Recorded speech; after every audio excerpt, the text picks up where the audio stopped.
Hi everybody, my name is Lorraine Murray and I'm the founder of a programme called Connected Kids, which is very passionate and dedicated to helping children learn meditation and mindfulness, and that's right from toddlers to teens. I go around the world and I have an online programme which shows adults how to take this into the classroom or into the home environment or to any other professional environment, how to teach kids meditation. So I do a lot of reading as part of my work, as well as a lot of meditating. And I really wanted to share with you some really inspirational books that I think are really helpful in helping you to teach meditation, if that's something that you're interested in. So I'm going to start first of all with this book here called The Whole Brainchild by Dr. Dan Siegel. And some of you may have already discovered this book, which, well, I hope you have, because it's really, really fantastic. And what I like most about this is that it's really accessible, especially if you're not medically trained or you're not a brain surgeon. It means that you can actually start to piece together and understand how your child's brain develops from the moment they're born up until they become an adult, basically. And what I think is really good about this book is that it has, as it says in the front, 12 proven strategies to nurture your child's developing mind. And it really takes quite a mindful approach to parenting children. I'm sure you could apply the same techniques in class as well with children, but it has a really accessible way of helping you understand what's going on and giving you some language of how to communicate that and do it with your children too. Sometimes I read these books and they give you lots of techniques and it's very detailed and it's difficult to remember, but I didn't feel like that with this book. I felt like it made a lot of common sense, which is something is really dear to my heart, having common sense and being very practical. The reason I think it's really helpful if you're wanting to teach your children meditation is that it helps you have more compassion for them because you understand what it is that they're going through when they behave a certain way. It's not because they have any malevolent or manipulative purposes, but it's really got a lot to do with how their brain is wiring and what's going on for them. But it just, as well as the compassion, it just gives you the opportunity to really enhance your mindfulness skills too. And that's something I teach in class quite a lot, which is about how do we self-regulate when we're in really difficult situations and children are feeling very distressed. And I get a lot of requests from people about how do you teach toddlers meditation. And this is one of my go-to books where it feels very helpful in helping me understand what's going on with a child. And that's really what we're about when we're teaching meditation. We're not trying to force children to meditate. We're trying to give them tools that they can find accessible depending on their age, their ability, their attention span, and so on. So, The Whole Brainchild by Dr. Dan Siegel. By the way, on this blog, if you're on the blog, you'll see that there's links to the books. If you aren't on the blog, say you're on the YouTube video channel that we have, then go to teachchildrenmeditation.com and you'll be able to access all the links to these books through that. Now, another really useful book that I've read recently is this one here called The Body Keeps Score, and it's by Bessel van der Kolk. I hope I pronounced his name correctly. And this is a doctor, again in the States, and it's called Brain, Mind and Body and the Healing of Trauma. And as well as the work that I do, I'm also involved in fostering. And so we interact with children who have experienced trauma and are processing trauma. And this was one of these books that really helped me understand in more detail what was going on for that young person, and also different styles of treatment that are available to anyone experiencing trauma. But one of the things that he mentions is yoga, which is a moving form of meditation. But it was also just a really helpful way of me being able to develop different techniques and to confirm for me different things I tried with some of the children we've had in our care in terms of teaching them meditation and mindfulness and what's possible for them and what's not. So if you're teaching children meditation and particularly they're working from a place of trauma or PTSD, then this is a really good book to read. I'm not saying it's an easy book to read because it's quite detailed. So maybe take one chapter per evening or week.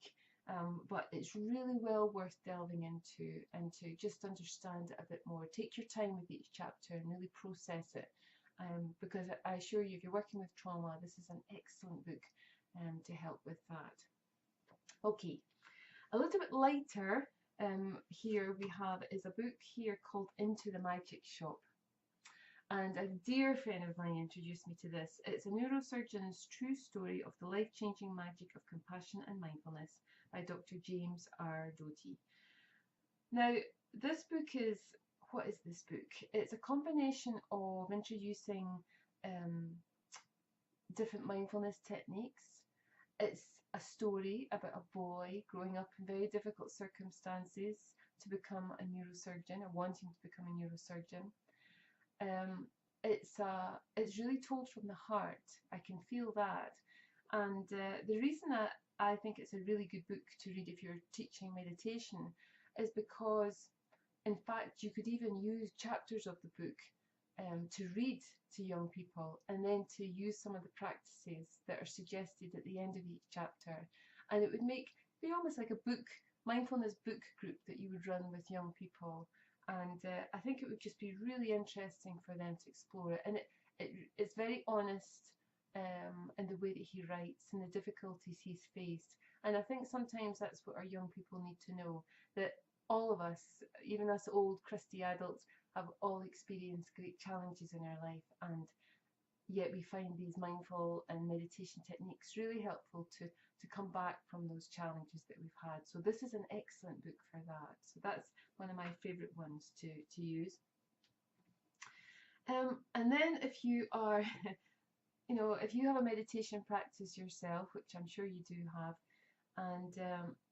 and you just, sometimes you get books that come into your lap and you just think, this is an extraordinary book. And this book here, The Untethered Soul by Michael Singer, is one of these books. It's beautifully written. It's one of those books that really you need to take your time with. It speaks from the heart. And it's a wonderful book for your own meditation practice, because it will help you to take that into your meditation practice, to discover a little bit more about yourself, as well as what he writes about. And I'm all for that. I'm all for working with our meditation practice, our personal meditation practice, not just to do the same thing over and over again, but to really discover the true essence of who we are, and your passion and your drive. Because really, if you're wanting to teach children meditation, it's the legacy that we want to leave for future generations, to give them the skills that we wish we'd had growing up. And I know I speak from the heart on behalf of many of the people I've taught who've expressed that same sentiment. So this is a beautiful book. His other book, called The Surrender Experiment, is really great if you find it difficult to let go. It's a fascinating depiction of his journey and becoming who he is and being this writer. And then finally, I'm going to share this book called Wonder, which is by R.J. Palacio. And this book is about a boy with facial deformities. And it's actually a children's book. It was written for children. It was my goddaughter that introduced me to this book. She was reading it, and I came across it in a bookshop. And I have great joy in reading children's books. Sometimes we get a little bit caught up in, that's for children, this is for adults. But sometimes reading a child's book, especially if you're involved in teaching meditation to children and young people, it's a really good thing to do. It reminds you of the feelings and emotions and thoughts that you've experienced. And whilst I didn't have his condition growing up, some of the angst of him and the other young people that he interacts with is told so well. And it really highlights our attitudes towards what we regard as, disability or disfigurement, and what comes up for us, the challenges, the emotional thoughts and challenges that we face. I think it's an excellent book, and again, it just keeps us in touch with what I call the inner child, helps us to engage with that. And if you're going to teach children meditation, you have to allow yourself to feel, not just think. you know, the process of teaching meditation. So I hope you've enjoyed hearing about all these different books, my reason why they're good for if you want to have a meditation practice or a teaching meditation practice.